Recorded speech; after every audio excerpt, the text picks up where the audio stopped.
Okay, everybody, it is October 25th, Thursday, in the year of the apocalypse 2012, and I'm Joseph P. Farrell with news and views from the Nefarium. I've got a couple of things, jeez, I want to talk about because a lot of you have been emailing me some very interesting financial information, and the financial information I think is heralding some pretty sweeping geopolitical changes, possibly in our future. But first, I wanted to make a couple of announcements. A lot of you have been asking about George Ann, and I just talked to her today. Actually, she had called me yesterday in tears. And the reason why is she had talked to the eye doctor that had told her she has cataracts and is going to have to get surgery. And when she initially told me the price of her surgery, I thought it was far too low. And I said, George Ann, you need to call them back and make sure that they're telling you, the total cost of everything, rather than just the cost of the surgery. This is the way. It's so infuriating to me in our culture now that so-called professionals don't even have the slightest courtesy or ethics to tell. And I know this doctor's name. I know who he is. And I'm sorry, sir, your office needs to be a lot more professional and upfront. You need to tell people absolute bottom line, total cost, item by itemized item. So George Ann was in tears because she found out that the surgery is not going to pay for the cost of replacing the lenses in her eye and a bunch of other stuff. So this is what's going on. She did make and meet her initial goal, but that goal is obviously going to be changing, and she felt very bad.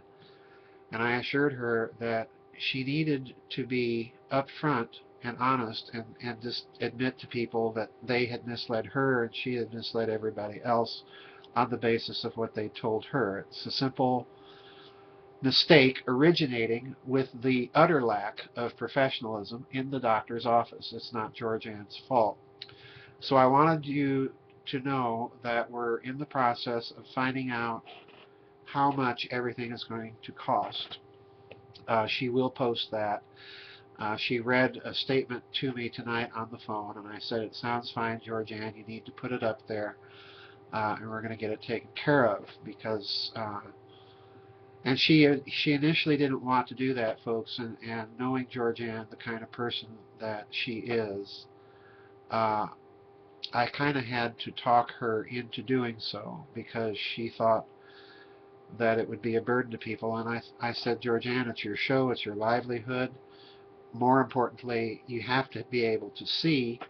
Living alone in a small town, you have to be able to get out, take care of yourself, go to the doctor, go to the grocery store, go to the bank, and so on and so forth. So this is absolutely essential. And I hope everybody will step up to the plate and help her uh, for all the years that she has given and paid out of her own pocket, which isn't very substantial, I can assure you.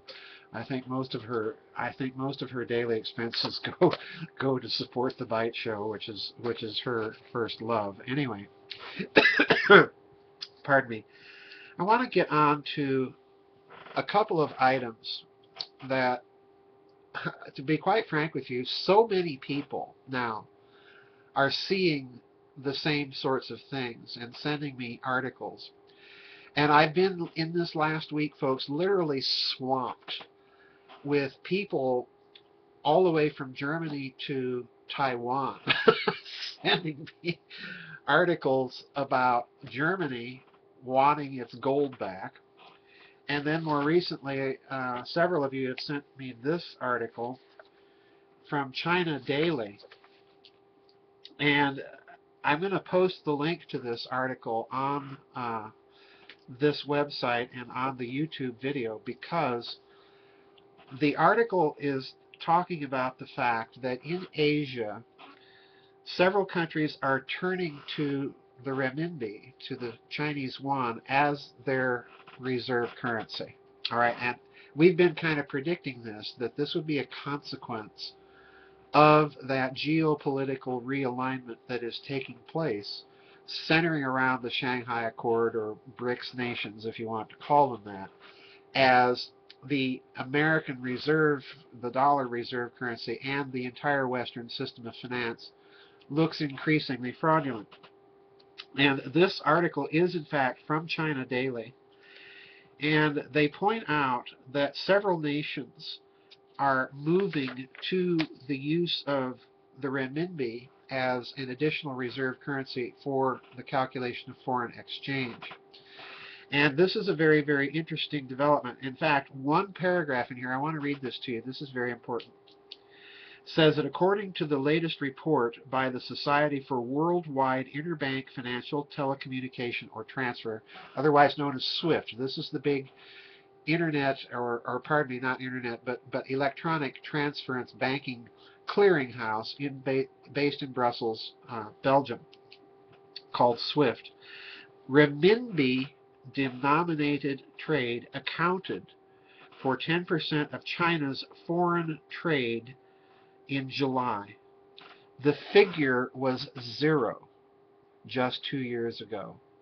Now, that says it all right there, folks, as more and more countries are moving away from the dollar as a reserve. And I think this trend is going to increase and spread.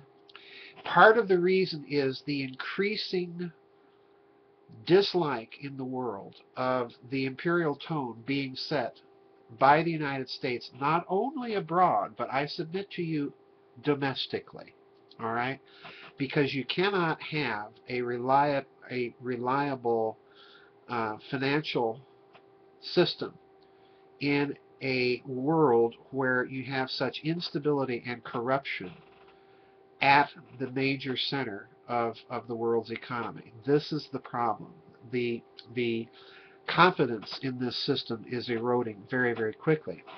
The other sign of this lack of confidence, and I will be blogging about this over the next few days, because this is another huge and important story that everyone should be watching, and this is the increasing demand in Germany for an audit of Germany's gold reserves, and this is a key point, for the significant repatriation of a lot of that gold that was now being held in the New York Federal Reserve System and, incidentally, in the Bank of England.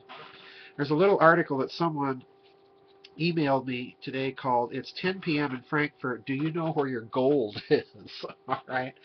And the article is kind of a spoof, but the interesting comment that this article makes in the wake of the German Supreme Court ordering the Bundesbank to audit the German reserves. In other words, Germany is looking at this financial situation, looking at the fact that they supposedly, on paper, have this world's second largest gold reserves. All right, so that gives you an indicator of the state of the German economy vis-a-vis the rest of the West. All right, Germany is looking at this and wanting its gold, and that's a clear geopolitical signal that Germany's position is increasingly moving away from this New World Order, Western-oriented Anglo-American financial bankster, oligarchical elite mafia. All right, and that's exactly how I would qualify it. They are wanting to return their hard assets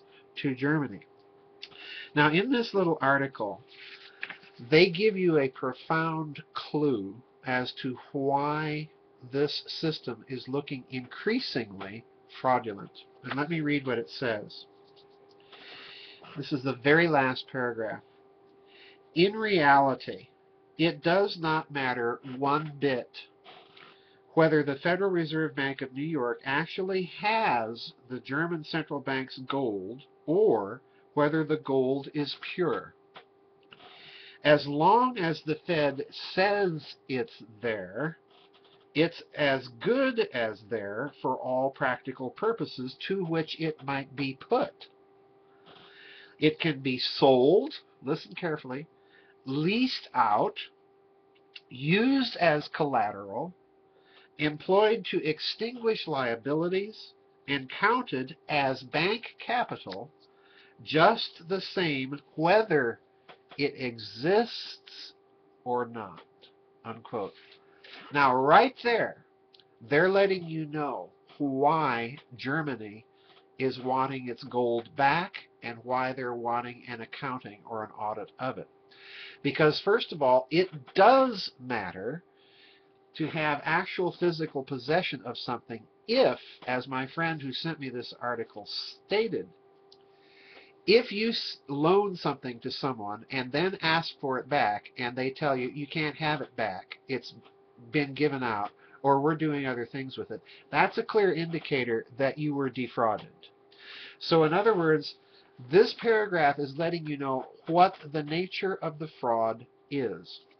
The gold was kept and rehypothecated several times over, so that if one were to demand an accounting of it, it would expose the fact that this one amount of gold was used as collateral in a multitude of ways, and many of them possibly hidden.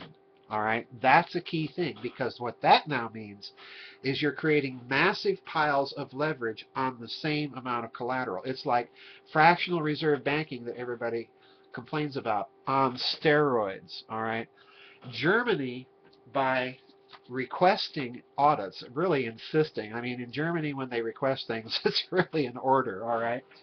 So in other words, when they're calling for repatriation of their gold, and incidentally, they've already secretly repatriated about 150 tons of gold from the Bank of England back to Germany. All right. So this ought to tell you that Germany is seeing this system and seeing it unravel, and they're taking their steps to protect their own sovereign interest. In other words, you're beginning to watch very slowly and carefully this whole carefully pieced together, cobbled together New World Order thing beginning to fray around the edges. And in Germany's case, it's not the edge, it's the heart of their European Union plans within that scheme. So these are very important stories. The Chinese renminbi being increasingly used as a reserve currency at the same time that another huge world economy is saying, we want an audit of our gold and we want it returned.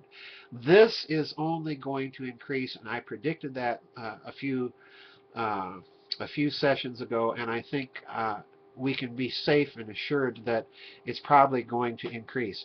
Now the thing to watch is going to be Great Britain. All right. So anyway, that's it for my news and views from Thursday, October 25th in the year of the apocalypse. We'll see you on the flip side, everybody. God bless.